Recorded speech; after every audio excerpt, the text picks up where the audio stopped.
Aventuras de Robinson Crusoe, de Daniel Defoe, traducido por José Alegret de Mesa. Segunda parte del capítulo 20.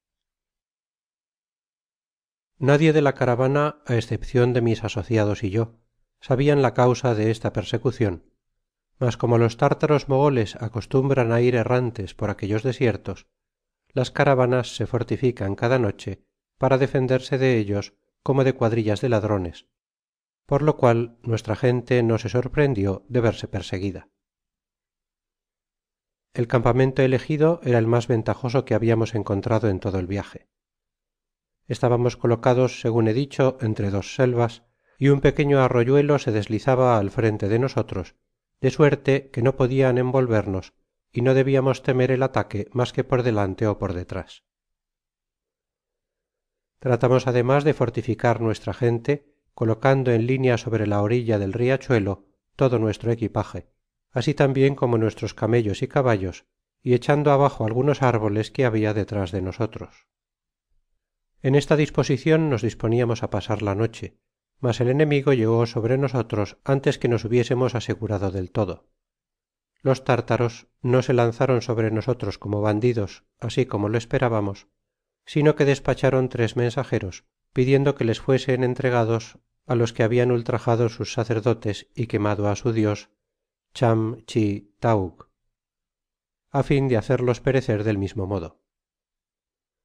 Añadieron que entonces se retirarian, pero de lo contrario nos exterminarian á todos. Los nuestros parecieron confundidos en vista de tal mensaje, y se miraron unos á otros para procurar descubrir al culpable en su fisonomía. Mas nadie, fué la respuesta de cada uno. Nadie habia cometido aquel exceso. El comandante hizo responder que estaba del todo seguro que dicha violencia no habia sido cometida por ninguno de los nuestros, pacíficos mercaderes que viajaban solo por sus negocios, que no habiamos cometido daño alguno ni contra ellos ni contra otros, y que debian buscar en otra parte los autores del hecho del cual se quejaban. Finalmente les suplicó que los dejaran reposar, diciéndoles que en caso contrario estábamos dispuestos á defendernos. Dicha respuesta no les satisfizo, y al dia siguiente al amanecer un gran número de ellos asaltaron nuestro campo. Mas viendo nuestros fuertes parapetos, no se atrevieron á vadear el rio que protegia nuestro frente. Se pararon allí en tan gran número que verdaderamente nos llenamos de espanto, pues los que calculaban con menos exageracion lo hacian subir á 10,000. Despues de habernos observado por espacio de algun tiempo, lanzaron un horrible alarido y nos arrojaron una nube de flechas.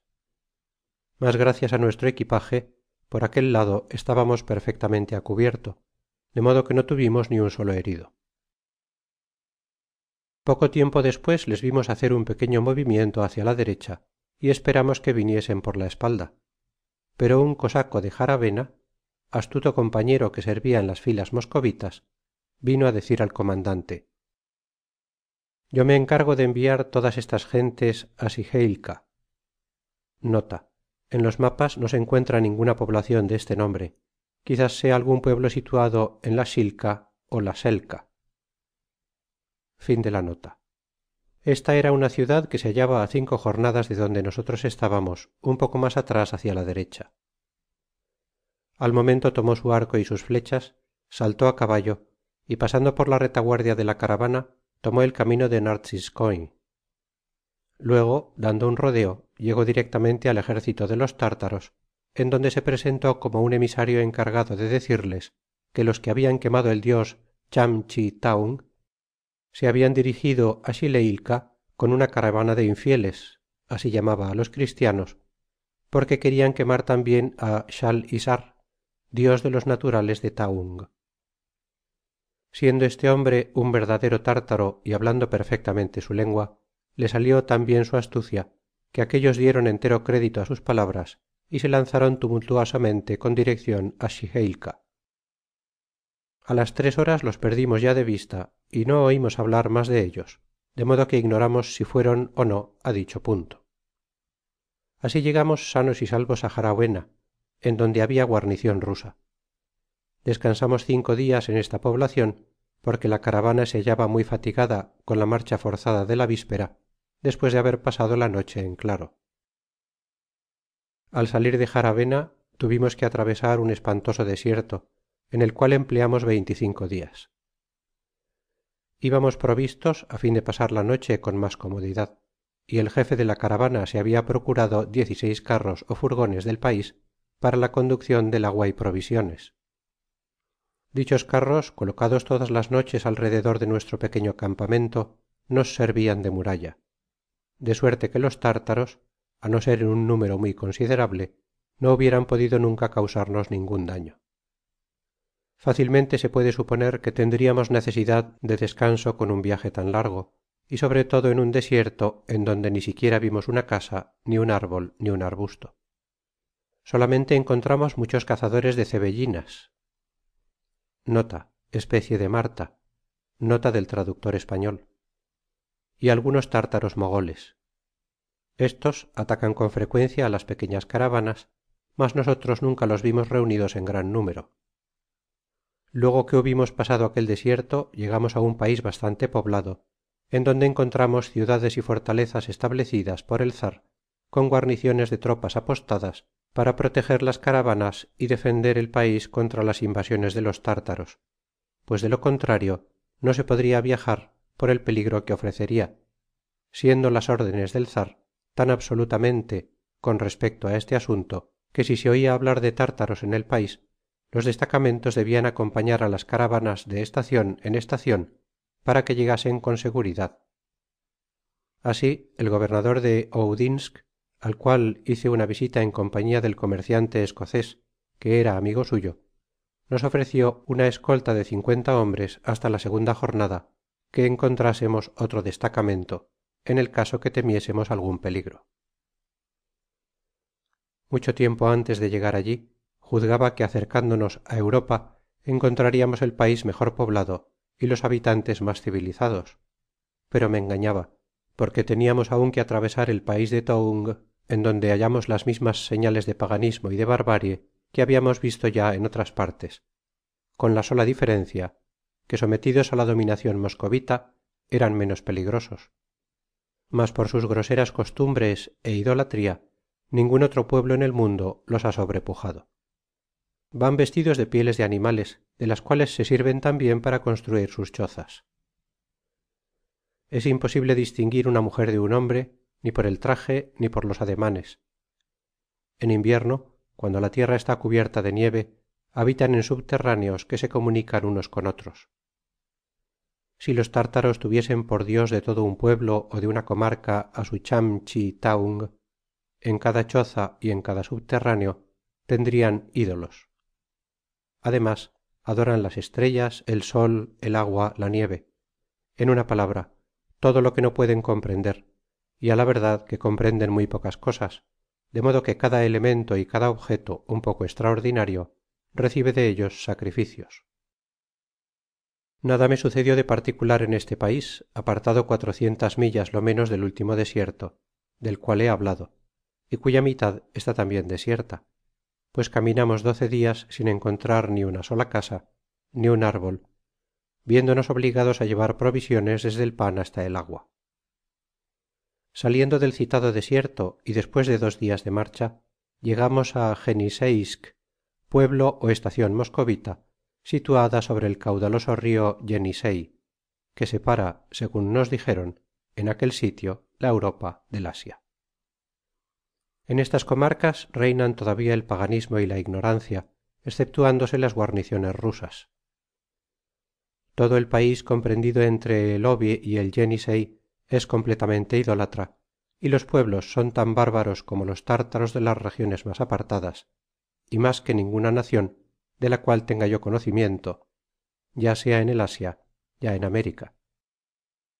Noté además, y se lo hice observar así á los gobernadores moscovitas con los cuales tuve ocasion de hablar, que aquellos pobres paganos, aunque estuviesen bajo el dominio moscovita, no estaban por esto mas ilustrados ni mas dispuestos á ser cristianos. Dichos gobernadores convenian en que yo tenia razon, pero me respondian al propio tiempo que tampoco era su objeto, que si el czar queria convertir sus vasallos de la siberia, de toung ó de la tartaria, les enviaria sacerdotes y no soldados, añadiendo con una sinceridad que nunca hubiera esperado de ellos, que su monarca ponia mas cuidado en hacerlos súbditos sumisos que no cristianos. Desde el jenisei hasta el oby hallamos una comarca salvaje, en la cual únicamente faltan brazos é industria para que sea sumamente agradable, risueña y fértil. Todos los habitantes que allí encontramos eran paganos, á excepcion de los que habian sido enviados de rusia, pues en aquellos lugares, entre las dos riberas del oby, son deportados los criminales moscovitas, á quienes se ha impuesto la pena inmediata á la de muerte, y á los que les es casi imposible el salir de aquel destierro. Nada tengo que decir acerca de mis asuntos personales hasta mi llegada á Tobolsk, capital de la siberia, en donde permaneci algun tiempo por los motivos siguientes. Nosotros habiamos empleado cerca de 7 meses en hacer nuestro viaje, y el invierno se acercaba rápidamente.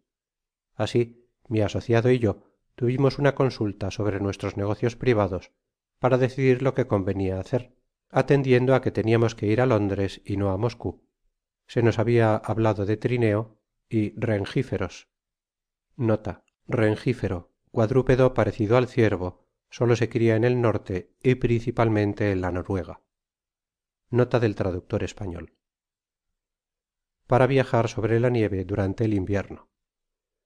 Efectivamente, los rusos se sirven de esa especie de vehículos, de los cuales se cuentan cosas tan particulares que parecen increibles.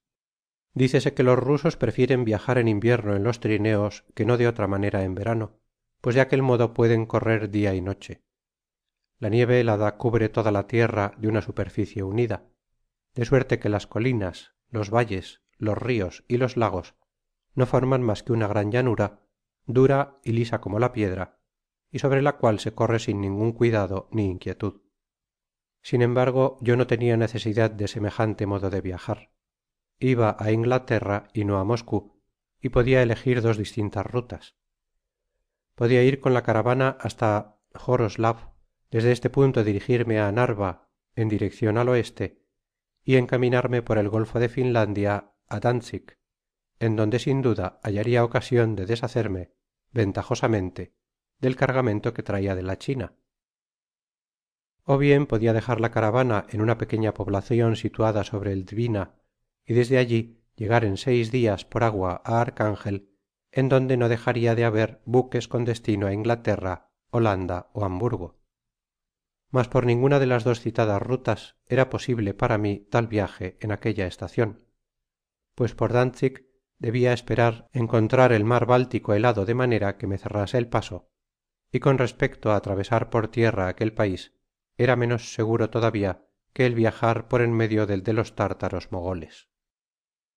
Además, si en octubre me encaminaba á Archangel, no encontraria ya ningun buque, así como tampoco comerciantes, que no hacen mas que pasar allí el verano, y el invierno se refugian en Moscou despues de la partida de los buques, de modo que sufriria un frio excesivo y me faltarian las provisiones para pasar el invierno dentro de aquel pueblo desierto. Finalmente, bien considerado todo, pensé que lo mejor era dejar partir la caravana y hacer yo mis preparativos para invernar en el paraje en que me encontraba, es decir, en Tobolsk, Siberia, en una latitud de cerca de 60°, estando seguro de encontrar allí 3 cosas necesarias para desafiar un invierno tan riguroso, á saber, abundancia de toda especie de provisiones que pudiese criar el pais, una casa abrigada y bastante combustible, y por último, una buena compañía. Estaba entonces en un clima muy diferente del de mi querida isla, en donde jamás habia sentido el frio, á excepcion de aquellos dias en que estuve atacado de la fiebre, en donde apenas podia aguantar los vestidos, en que jamás encendia lumbre sino al aire libre, y esto solo para preparar la comida. En este otro pais necesitaba llevar puestas 3 grandes chupas y encima anchos sobretodos que me llegaban hasta los pies y se abrochaban hasta el cuello. Todos estos vestidos iban muy bien forrados á fin de que calentasen y abrigaran mas. Para caldear mi casa no quise emplear el método inglés, de tener lumbre en todas las habitaciones en braseros, de suerte que cuando el fuego está apagado el aire de la habitacion llega á ponerse bien pronto al mismo grado que el del esterior. Despues de haber alquilado una vivienda en una magnifica casa, hice colocar en el centro de mis 6 estancias una gran chimenea en forma de hornillo como una estufa. El tubo ó cañon por donde pasaba el humo se dirigia hacia un lado y la abertura del sitio que ocupaba el fuego hacia el otro, de modo que todas las habitaciones estaban igualmente caldeadas sin que se notase el fuego, lo mismo que se calientan los baños en Inglaterra. Así teniamos siempre en la estancia una temperatura igual que conservaba el mismo calor por mucho frio que hiciera esteriormente, y á pesar de todo no se veia fuego por ninguna parte y no incomodaba absolutamente el humo. Lo mas prodigioso de todo era el hallar una buena compañia en aquel pais bárbaro situado á la estremidad septentrional de la Europa, cerca del mar glacial y casi bajo la misma latitud que la Nueva Zelandia. Pero como he dicho mas arriba, era el pais adonde son enviados los reos de estado, y la ciudad estaba llena de nobles, caballeros militares y cortesanos rusos. Allí encontré el famoso principe Galitzin, el anciano general Robostiski, muchos otros personajes notables y algunas grandes damas. Por medio de mi amigo el comerciante escocés, que sin embargo me abandonó en aquella ciudad, trabé conocimiento con muchas de aquellas personas, de las cuales durante las largas veladas de invierno que allí pasé recibí muchas y muy agradables visitas. Estaba conversando una noche con el principe de uno de los desterrados que habia sido en otro tiempo ministro de estado del czar, y la conversacion recayó sobre mis aventuras particulares. Me habia dicho una multitud de cosas curiosas sobre la grandeza, la magnificencia, las posesiones y el poder absoluto del emperador de las Rusias. Le interrumpi diciéndole que yo habia sido un soberano mas absoluto y mas poderoso todavia que el czar, aunque mis estados no tuviesen tanta estension ni mis vasallos tan numerosos como los suyos. El noble ruso pareció sorprenderse y mirándome con atencion trató de adivinar lo que yo queria decir. Le prometi que cesaria su admiracion luego que me hubiese explicado. Entonces le dije que tenia un poder absoluto sobre la vida y fortuna de mis vasallos, que sin embargo no habia tenido en todos mis estados un solo enemigo de mi gobierno ó de mi persona. Él respondió meneando la cabeza que bajo este aspecto sobrepujaba efectivamente al czar. Continué dándole á conocer que todas las tierras de mi reino me pertenecian, que mis súbditos no eran mas que los arrendadores y tan solo por el tiempo que á mí me pareciera, que estaban todos dispuestos á derramar por mí toda su sangre, y por último que jamás déspota alguno, pues yo me reconocía por tal, habia sido tan generalmente amado ni tan fuertemente temido de sus vasallos.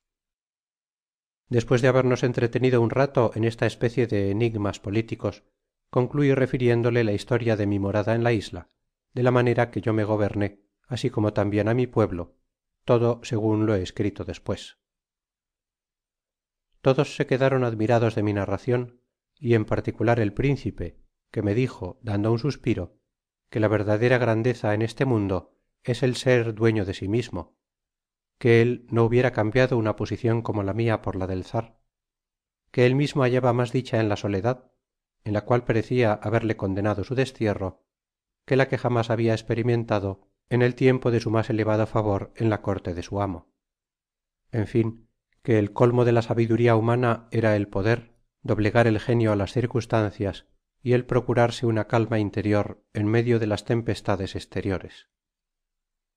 En los primeros momentos de mi estancia en estos parajes, continuó, me arrancaba los cabellos y desgarraba mis vestidos, como tantos otros han hecho antes que yo, pero el tiempo y la reflexion me condujeron á entrar conmigo mismo y á mirar á mi alrededor, y considerando la vida del hombre en general, vi cuánta influencia ejerce el mundo sobre su dicha, y que cada uno puede ser feliz y satisfacer sus mas nobles deseos sin que necesite, ó á lo menos muy poco, del socorro de los demás.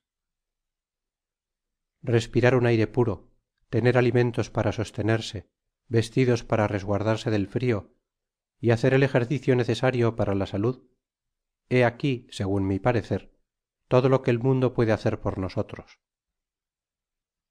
La grandeza, el poder, las riquezas y los placeres, de todo lo cual gozan algunos sobre la tierra, es á la verdad uno de los lados seductores. Sin embargo, todas estas cosas sirven principalmente para hacer más fogosas mis pasiones: la ambicion, la vanidad, la avaricia, el orgullo y la sensualidad, pasiones que, nacidas de todo lo que el hombre tiene de más bajo en su interior y criminales en sí mismas, encierran el gérmen de todos los demás crímenes. Pero estas ventajas mundanas no tienen ninguna comparación con las virtudes que hacen al hombre sabio, ó con las divinas gracias que le distinguen.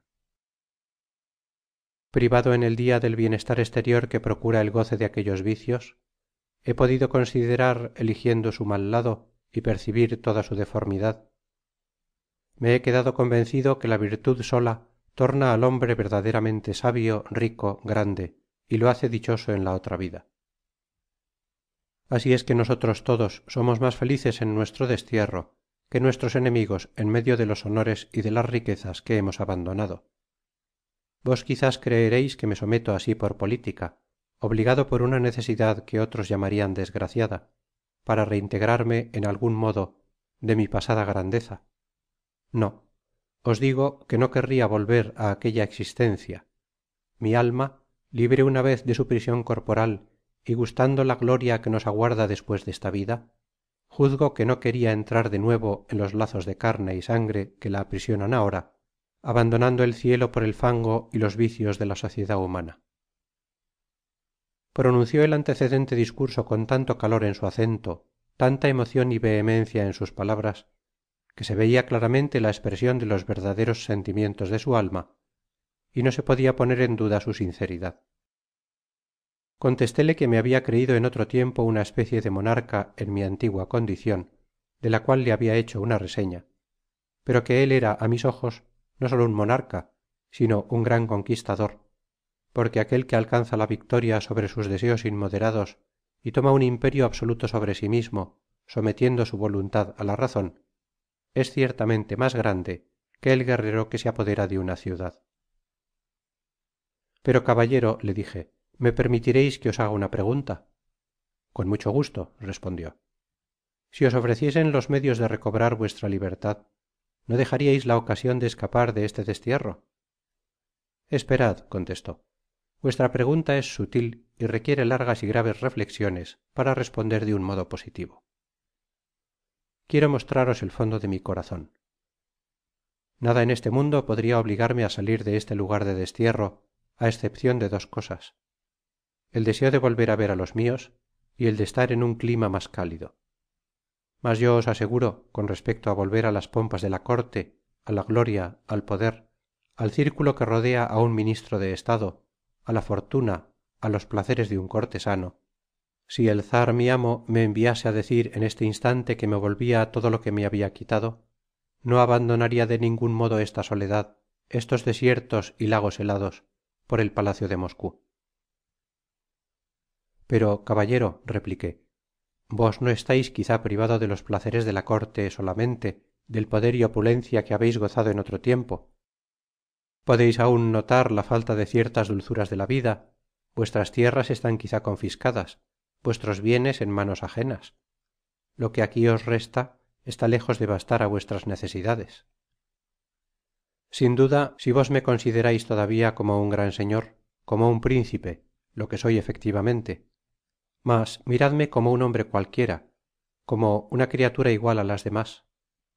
Bajo este concepto no tengo que temer ninguna privacion, á menos que sea herido de algun mal ó enfermedad grave.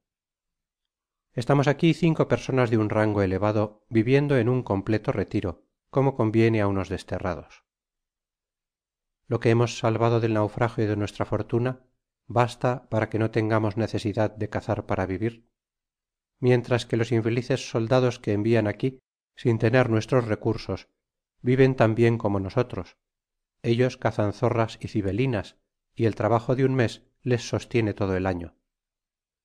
Como nuestro género de vida está exento de dispendios, nosotros proveemos á ella sin trabajo.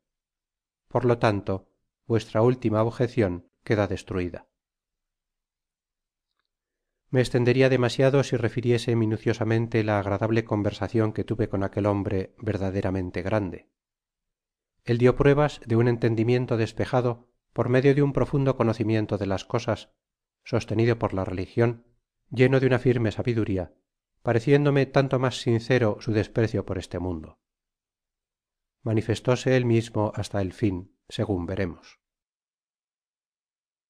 Habia yo pasado 8 meses en Tobolsk y el invierno me habia parecido bien triste y bien penoso. El frio era tan intenso que no podia atreverme á salir sin ir muy bien abrigado, con pieles y con el rostro cubierto con una máscara, ó mejor dicho, un capuchon tambien de pieles, con una abertura en la boca para respirar y otras 2 en los ojos para ver. No tuvimos en el espacio de 3 meses mas que dias de 5 horas ó 6 todo lo mas, pero estando la tierra continuamente cubierta de nieve y el tiempo bastante claro, la oscuridad no era jamás completa. Nuestros caballos estaban guardados, ó mas bien diré hambrientos bajo tierra, y en cuanto á los criados que habiamos tomado para que nos sirviesen y cuidasen de nuestras bestias, se les helaban de cuando en cuando los pies y las manos, viéndonos precisados á hacerles dar fricciones, de miedo que no les entrase la gangrena. Es cierto que en las habitaciones hacia casi calor, estando las casas bien cerradas, las paredes muy espesas, las ventanas pequeñas y con dobles vidrieras. Nuestro alimento se componia principalmente de carne de gamo conservada y puesta á secar en la correspondiente estacion. Teniamos ademas pan bastante regular preparado como el bizcocho, pescado seco de varias especies y algunas veces carnero y búfalo, el cual es una comida excelente. Durante el verano se preparaban con gran cuidado las provisiones para el invierno. Nuestra bebida á todo pasto era agua mezclada con aguardiente refinado en lugar de licores. Por regalo bebiamos, en vez de vino, hidromiel riquísimo. Los cazadores que se arriesgaban á salir en todo tiempo nos traian con frecuencia pedazos de carne de venado y alguna que otra vez de oso, pero de esta última haciamos muy poco caso. Teniamos ademas una buena provision de té, que nos servia para obsequiar á nuestros amigos. A pesar de todo, viviamos con comodidad y con bastante alegria. Corria el mes de marzo, los dias corrian rápidamente y el tiempo llegaba ya á ser soportable. Tambien los demas viajeros empezaban á preparar los trineos que debian transportarlos por encima del hielo y á proveerse de las cosas necesarias para emprender la marcha. Mas teniendo tomadas todas las medidas para dirigirme á Archangel y no á Moscou ó al Báltico, me estuve quieto, sabiendo que los buques del sud no marchan nunca para aquella parte del mundo antes de los meses de mayo ó junio, y que si yo llegaba al principio de agosto seria lo suficiente para aprovechar la salida de alguno de dichos buques. No tenia pues necesidad de apresurarme, por lo cual dejé partir á todos los demas viajeros. Es de advertir que todos los años los comerciantes de aquella ciudad van á Rusia á vender pieles y á traerse las mercaderias necesarias para el abastecimiento de sus almacenes. Otros van con el mismo objeto á Archangel, mas teniendo todos ellos que hacer mas de 800 leguas para volver á sus casas, era natural que marchasen antes que yo. Hasta fines de mayo no empecé pues mis preparativos de viaje. Mientras estaba así ocupado, me ocurrió preguntar por qué todas aquellas gentes desterradas por el czar á la Siberia, siendo libres tan pronto como ellos no tratan de ir adonde mas les agrade, no aprovechan dicha libertad para trasladarse á cualquier otra parte del mundo, procurando inquirir lo que les impedia hacerlo. Pero cesó mi admiracion cuando hablé de ello al príncipe ruso. He aquí lo que me respondió: considerad primeramente el pais en que nos hallamos, nuestra condicion y en fin lo que son en general las gentes que aquí destierran. Nosotros estamos rodeados de obstáculos mas fuertes que las barras y cerrojos. Al norte de un mar helado, en donde jamás un buque se hace á la vela, en donde barca ninguna á bogado, por otro lado mas de 1000 millas que hacer para salir de los estados del czar, en donde no hay mas caminos practicables que los que son mandados construir por el gobierno y que atraviesan los puntos en donde hay guarnicion. No podriamos llegar á dichos puntos sin ser descubiertos, ni emprender otros caminos sin esponernos á perecer de hambre. Es en vano, pues, que intentáramos escaparnos. Me quedé reducido al silencio y comprendí que los desterrados estaban en una prision tan segura como en la fortaleza de moscou. Imaginé, sin embargo, que yo podia ser el instrumento de la libertad de aquel escelente hombre, y estaba dispuesto á intentarlo todo para arrancarlo de aquellos lugares. Aproveché una noche la ocasion de participarle lo que yo habia pensado. Le hice ver cuán fácil me era el llevármelo, pues que él no estaba vigilado, y como yo no iba á moscou sino á archangel y que formaba parte de una caravana, podiamos acampar de noche en donde a mí me acomodara, sin necesidad de tener que albergarnos en ningun punto guarnecido por las tropas rusas. De dicho modo llegariamos sin ningun obstáculo á archangel, en donde yo inmediatamente aseguraria el correspondiente pasaje sobre un buque inglés que nos conduciria á buen puerto. Finalmente, que tocando á su subsistencia y demas gastos, corria de mi cuenta hasta que él estuviese en estado de proveerse por sí. Escuchóme con la mayor atencion, teniendo los ojos elevados en mi mientras hablaba, conociendo yo por su rostro la viva agitacion que sentia. A cada instante cambiaba de color, su vista se inflamaba y se veia en su continente que su corazon latia con mas fuerza que de costumbre. No pudo contestarme despues que dejé de hablar, y pareció reflexionar sobre lo que debia decirme, mas despues de un momento, abrazándome, exclamó: qué desgraciados somos, pobres seres sin defensa. Los actos de la amistad misma llegan á parecernos asechanzas y nos convertimos en tentadores unos de otros. Amigo querido, continuó, vuestra oferta es tan franca, encuentro en vos tanta bondad, desinterés y benevolencia hacia mí, que seria preciso tener muy poca experiencia para no estar tan admirado como reconocido por el servicio que quereis dispensarme.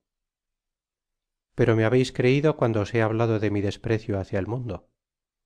Estais convencido de que obraba de buena fe cuando decia que no querria volver á la corte aunque el mismo czar me volviese todo el favor de que en otro tiempo gozaba. En una palabra, amigo mio, me habeis tomado por un hombre honrado ó por un orgulloso hipócrita. En seguida se detuvo como para esperar mi respuesta, pero bien pronto conocí que era la emocion la que no le dejaba continuar. Su corazon estaba tan combatido y agitado que no le permitian decir mas.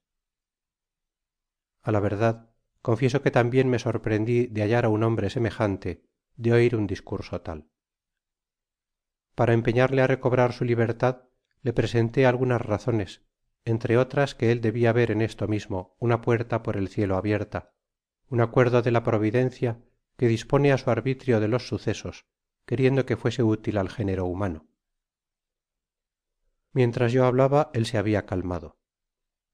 quién sabe, me dijo con calor, en lugar de una orden del cielo, ¿no podria ser acaso una sugestion de otra influencia que me represente bajo falsos colores como el colmo de la dicha, una libertad que no puede ser mas que un lazo para arrastrarme á mi ruina? Aquí me veo libre de las tentaciones de volver á mi antigua y miserable grandeza. No estoy seguro que en otra parte la semilla del orgullo, de la ambicion, de la avaricia y voluptuosidad inherentes á nuestra naturaleza pudiese renacer, arraigarse y por último subyugarme. Entonces el feliz prisionero que veis ahora dueño de la libertad de su alma volveria á ser, gozando de la libertad de su cuerpo, un miserable esclavo de sus sentidos. Dejadme, apreciable amigo, en este dichoso cautiverio, al abrigo de las ocasiones de cometer faltas, y no me induzcais á mudar por una libertad ilusoria la de mi razon y la felicidad eterna, sobre la cual fijo al presente mi vista, y que podria perder si aceptara vuestras seductoras ofertas, pues soy de carne y no mas que un hombre débil. Tengo como cualquier otro pasiones é inclinaciones bastante fuertes para subyugarme. oh no seais á la vez mi amigo y mi tentador. Al principio me habia sorprendido, mas luego me quedé mudo de repente y permaneci sumamente admirado y silencioso. La lucha que él sostenia en su interior era tan violenta que á pesar del terrible frio que hacia estaba sudando á mares. Por lo tanto conoci que tenia necesidad de calmar su espíritu. Así, en pocas palabras, le dije que dejaba que lo reflexionara y que volveria para saber su contestacion, despues de lo cual me dirigi á mi habitacion. Pasadas 2 horas oi que andaban en mi puerta. Iba á levantarme cuando el principe mismo la abrió y entró en la estancia. Amigo mio, dijo, vos me habiais trastornado, pero ya estoy tranquilo. No tomeis á mal que rehuse vuestra oferta. Podeis estar seguro que no es por falta del aprecio que me merece vuestra bondad, muy al contrario, estoy sumamente reconocido á ella, sino que yo espero haber alcanzado una gran victoria sobre mí mismo. Caballero, le respondi, supongo que obrando así teneis una conviccion plena de no resistir á la voz del cielo. Si el cielo, replicó, hubiese querido que tomase el partido opuesto, me hubiera infundido dicho deseo, mas yo creo firmemente que por una inspiracion de la providencia he rehusado vuestra proposicion y tendré cuando me abandoneis la dulce satisfaccion de que me dejareis si no libre por lo menos honrado. No me quedaba otro arbitrio mas que ceder y asegurarle que mi solo objeto habia sido el serle útil sinceramente. Abrazóme con efusion, afirmando que era muy sensible á aquella prueba de amistad á la cual siempre estaria reconocido. Al mismo tiempo me hizo un regalo de martas cibelinas, á la verdad demasiado rico para un hombre en su posicion, y que hubiera rehusado si me lo hubiera permitido. Al dia siguiente mandé mi doméstico á su señoria con un pequeño obsequio compuesto de té, de 2 piezas de damasco de la china y de 4 barriles de oro japonés que entre todas no pesaban mas que unas 6 onzas. Este regalo era muy inferior al de sus martas, que me valieron en Inglaterra muy cerca de 200 libras esterlinas. El principe aceptó el té, una de las piezas de damasco y una barrita de oro que tenia perfectamente grabado el sello del Japon, y que tomó como una cosa rara, pero no quiso aceptar nada mas y me manifestó por medio de mi criado que deseaba hablarme. Cuando me personé con él, me dijo que sabiendo lo que habia pasado entre nosotros no podia tener la esperanza de quebrantar su resolucion. Sin embargo, que ya que le habia hecho una oferta tan generosa, me suplicaba que tuviese la misma bondad por una persona que él me nombraria y por la cual se interesaba en sumo grado. Le di á entender que yo no podia prometer por otro todo lo que habia hecho por él, que me habia inspirado un cariño particular, siendo para mí una gran satisfaccion el proporcionarle la libertad. Por lo tanto, si me nombraba la persona, le contestaria con franqueza, esperando que no se disminuiria el aprecio que me tenia si mi respuesta le desagradaba. Dijome que se trataba de su hijo único, que yo jamás habia visto, y que se encontraba en la misma situacion que él, pero á 200 millas de tobolsk, al otro lado del oby, que lo mandaria á buscar si yo accedia á su peticion. Ni un momento titubeé, haciéndole comprender que lo dejaba á su consideracion, deseoso como estaba, aunque yo no podia decidirlo, de manifestarle mi respeto y afecto en la persona de su hijo. Pero estos detalles son demasiado enojosos para ser repetidos. Al otro dia el principe envió á buscar á su hijo. Este llegó al cabo de 20 dias con el mensagero, conduciendo 6 ó 7 caballos cargados de ricas pieles, cuyo valor debia ascender á una suma considerable. Sus criados hicieron entrar los caballos en la poblacion, dejando al jóven señor á cierta distancia hasta que se hizo de noche. Entonces se dirigió de incógnito á nuestra casa y su padre me lo presentó.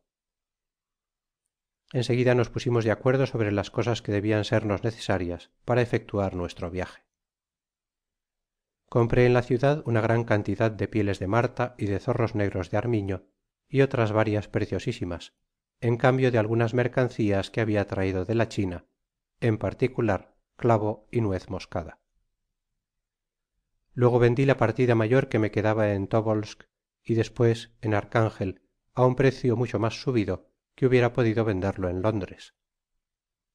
Mi asociado, que miraba especialmente á las utilidades, siendo para él el comercio un objeto mas importante que para mí, quedó muy satisfecho de nuestra permanencia en aquel paraje, á causa de los beneficios considerables que habiamos reportado. A primeros de junio abandoné á tobolsk, lugar perdido, ciudad apartada de todas las vias frecuentadas por el comercio, que tan poco se habla de ella en el mundo. Nosotros estábamos reducidos entonces á una muy pequeña caravana, no contando mas que 32 bestias entre caballos y camellos. Todos pasaban por mios, aunque 11 de ellos perteneciesen á mi nuevo huésped. Era pues natural que mi séquito se compusiera de mayor número de personas. El joven principe tomó el título de administrador mio, é indudablemente yo mismo pasaba por un gran personaje, ignoro cuál, porque no juzgué conveniente informarme. En un principio tuvimos que atravesar el desierto mas vasto é incómodo que encontramos en todo nuestro viaje. Digo el mas incómodo porque en ciertos parajes el camino era espantoso y en otros muy desigual. Lo que nos consolaba era que no teniamos que temer á tártaros ni á ladrones, no viéndose sus cuadrillas casi nunca sobre aquella ribera del oby. Sin embargo, nos engañamos en esto. Mi joven principe tenia un fiel criado nacido en la siberia, que conocia perfectamente el pais. Nos condujo por caminos de travesía, con el objeto de hacernos evitar las principales ciudades y fortalezas que se encuentran en el camino real, tales como tumen, soloy kamskoy y muchas otras. Él sabia que las guarniciones rusas ejercen una escrupulosa vigilancia sobre los viajeros, por temor de que los desterrados se escapen por aquella parte. Mas si nosotros evitábamos las ciudades, era consiguiente que todo nuestro viaje habia de ser por el desierto, y estábamos obligados á acampar y dormir debajo nuestras tiendas, en lugar de poder hospedarnos cómodamente en las ciudades del camino. El principe lo sintió tanto que no quiso dejarnos pasar mas la noche al raso cuando nos encontrásemos cerca de una poblacion. Él se quedaba solo con su criado y dormia en los bosques, reuniéndose luego á nosotros en un sitio convenido de antemano. Por fin nos hallamos ya en Europa, despues de haber pasado el rio Kama, que en dicho sitio forma el límite entre la Europa y el Asia. La primera poblacion sobre la ribera europea se llama soloy kamskoy, esto es, la gran ciudad sobre el rio Kama. Nosotros esperábamos hallar un pueblo mas civilizado, pero estábamos equivocados. En todo el espacio de un inmenso desierto que en diversos parajes tiene 700 millas de estension, aunque por el sitio que nosotros lo atravesamos no tiene mas que 200, encontramos sin embargo muy poca diferencia entre este pais y el de los tártaros mogoles. La mayor parte de los habitantes son idólatras y valen poco mas que los salvajes de la América. Sus casas y poblaciones están llenas de ídolos y sus costumbres tan sumamente bárbaras, á excepcion de algunas ciudades, como tengo dicho, y en las poblaciones amuralladas, cuyas gentes se llaman cristianos de la iglesia griega, pero su religion está mezclada con tantos restos de supersticion que en muchas partes se la distingue apenas de la hechicería. Al atravesar aquella soledad y en el momento en que nosotros creiamos haber escapado de todos los peligros, segun antes dije, faltó muy poco el que no fuésemos cogidos y acaso sacrificados por una banda de forajidos, ignoro de qué pais, todos á caballo, armados de arcos y flechas. Se aproximaron á nosotros en número de 45, á la distancia de 2 tiros de fusil. Sin hacernos ninguna pregunta nos rodearon, nos examinaron 2 veces con la mayor atencion y por último se apostaron precisamente en medio del camino. Desde luego nos formamos en batalla delante de nuestros camellos, aunque no éramos mas que 16 hombres, y de este modo alineados hicimos alto.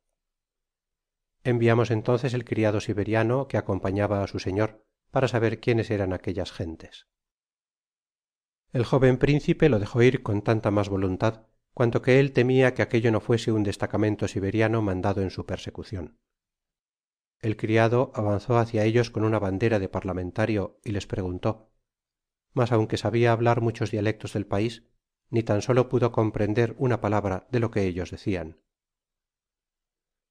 sin embargo como ellos le hacian señales de que no se acercara mas si no queria esponerse á perecer volvió sin ir mas adelante únicamente nos dijo que en sus vestidos los reconocia por tártaros calmucos ó circasianos y que debia haber muchos mas en el gran desierto mas nunca habia oido decir que ellos hubiesen sido vistos tan lejos hacia el norte esto era muy poco consolador para nosotros pero no habia mas remedio sobre nuestra izquierda á la distancia de un cuarto de milla y cerca del camino se encontraba una pequeña selva inmediatamente decidi que nosotros debiamos avanzar hacia aquellos árboles y fortificarnos del mejor modo posible en primer lugar calculé que los árboles nos protegerian en gran parte de las flechas de nuestros enemigos y en segundo que estos no podrian en aquel terreno darnos una carga reunidos debo decir que el que tuvo esta idea fué un viejo piloto portugués pues que él tenia el doble mérito de ser siempre el primero en darnos ánimo y el mas diestro para aconsejarnos en las ocasiones peligrosas avanzamos pues con toda celeridad para ganar el bosquecillo los tártaros ó los bandidos porque no sabiamos qué nombre darles conservaron su posicion y no hicieron la menor tentativa para detenernos cuando llegamos al sitio indicado hallamos con gran satisfaccion que el terreno era pantanoso sobre un lado del cual un manantial de agua abundante formaba un riachuelo que se juntaba un poco mas lejos á otra corriente semejante en una palabra era el manantial de un rio considerable que mas allá de aquel sitio se llama beretska los árboles que crecian alrededor de dicho manantial no llegaban á 200 pero eran bastante corpulentos y estaban muy unidos para ofrecernos una defensa suficiente á menos que el enemigo no echase pié á tierra para atacarnos con el objeto de hacerles esta empresa mas difícil nuestro portugués ayudado de algunos de los nuestros se apresuró á cortar por la mitad gruesas ramas que dejaba colgar atravesadas de un árbol á otro de modo que estábamos rodeados por una especie de empalizada permanecimos algunas horas vigilando á los enemigos los cuales no hicieron el mas leve movimiento 2 horas antes de anochecer se decidieron á marchar contra nosotros en seguida conocimos que otros habian venido á unirse á aquellos de suerte que eran cerca de 80 ginetes entre los que me pareció ver algunas mujeres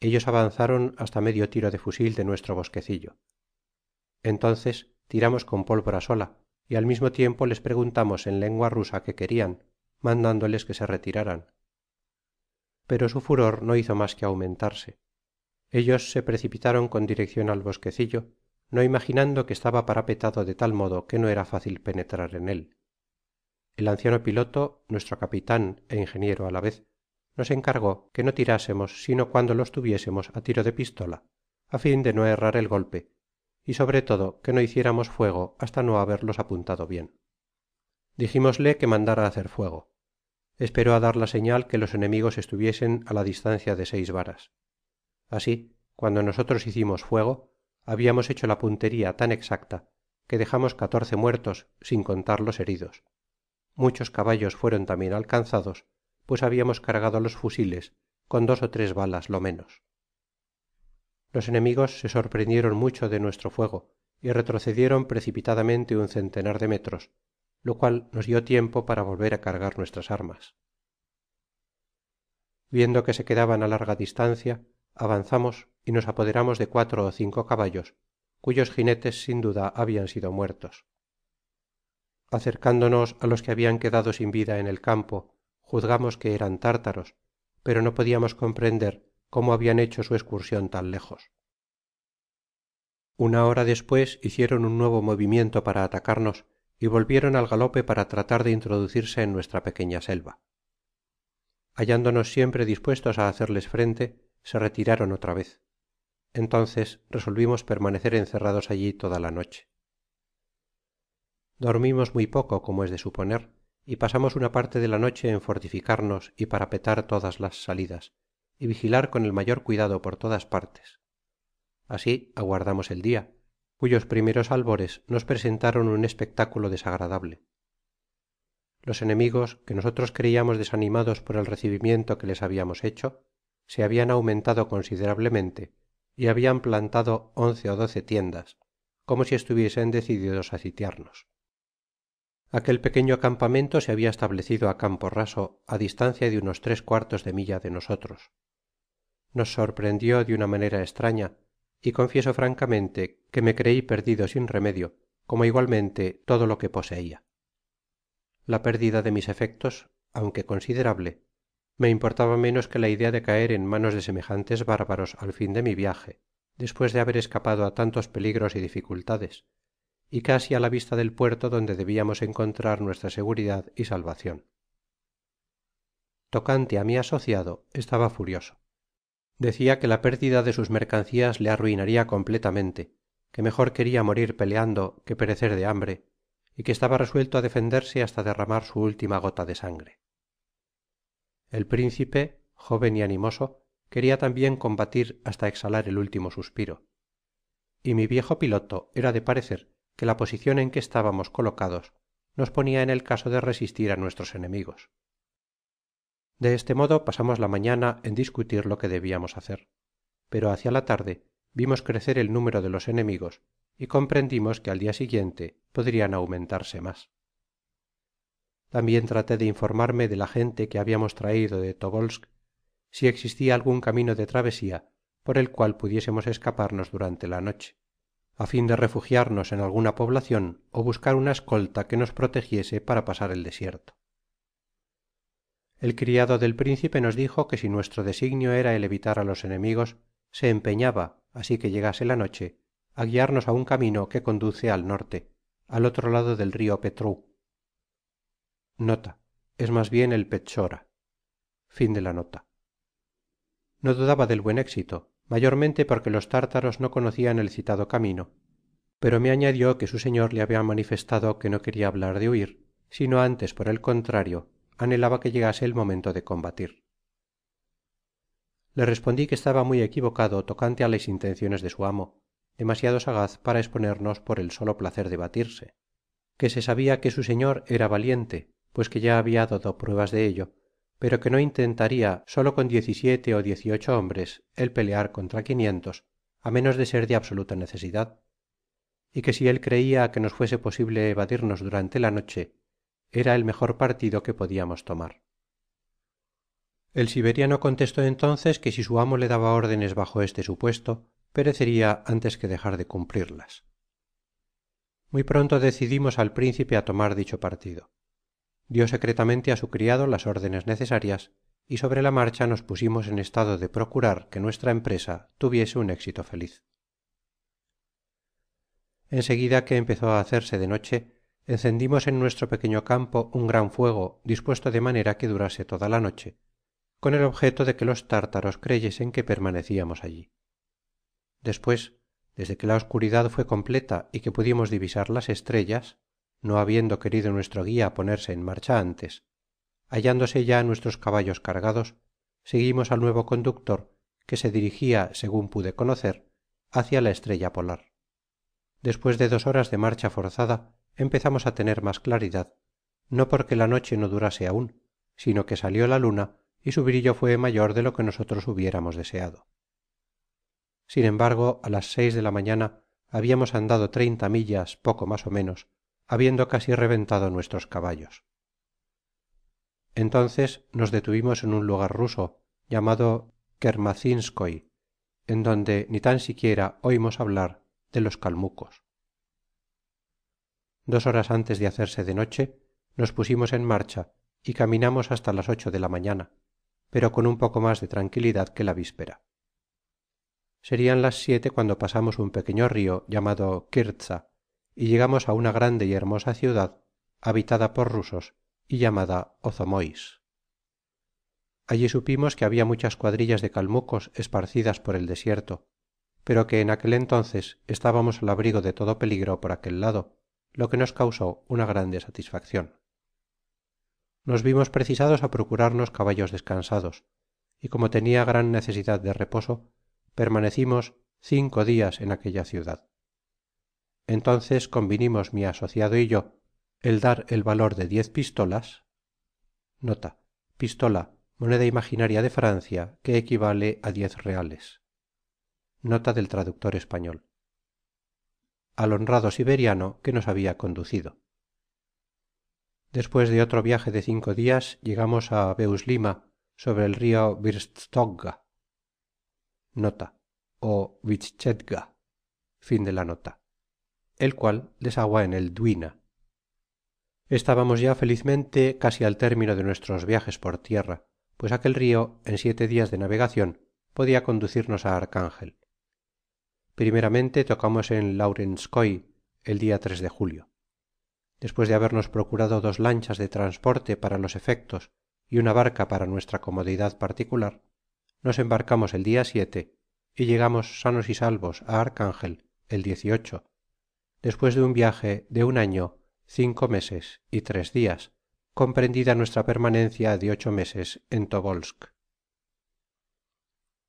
Esperamos 6 semanas en Archangel la llegada de los buques, y habriamos aguardado mas tiempo si un buque de Hamburgo no se hubiese adelantado un mes á las embarcaciones inglesas.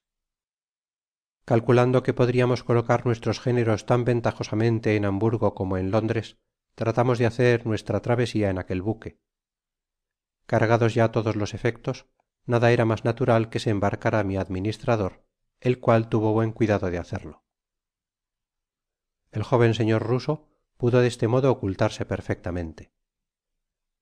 Él no desembarcó una sola vez durante nuestra permanencia en Archangel, temiendo ser reconocido por algunos comerciantes de Moscou. Nos dimos pues á la vela de dicho punto, esto es de Archangel, el 20 de agosto del mismo año.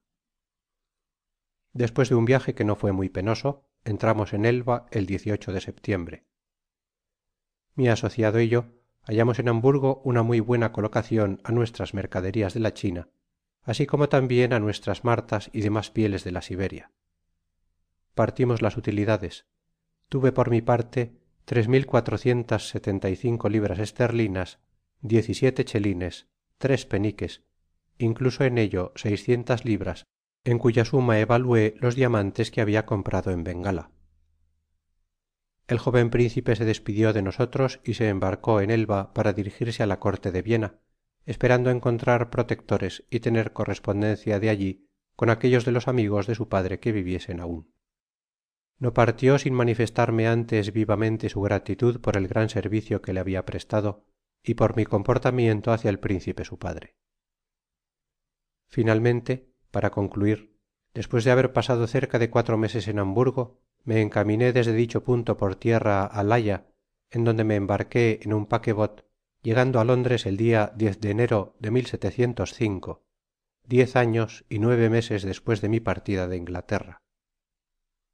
En la actualidad, que he atravesado las vicisitudes de una vida de 62 años, que he aprendido á conocer el precio del reposo, debo pensar en prepararme para un viaje mas largo que todos los demas que acabo de describir. Fin del capítulo 20.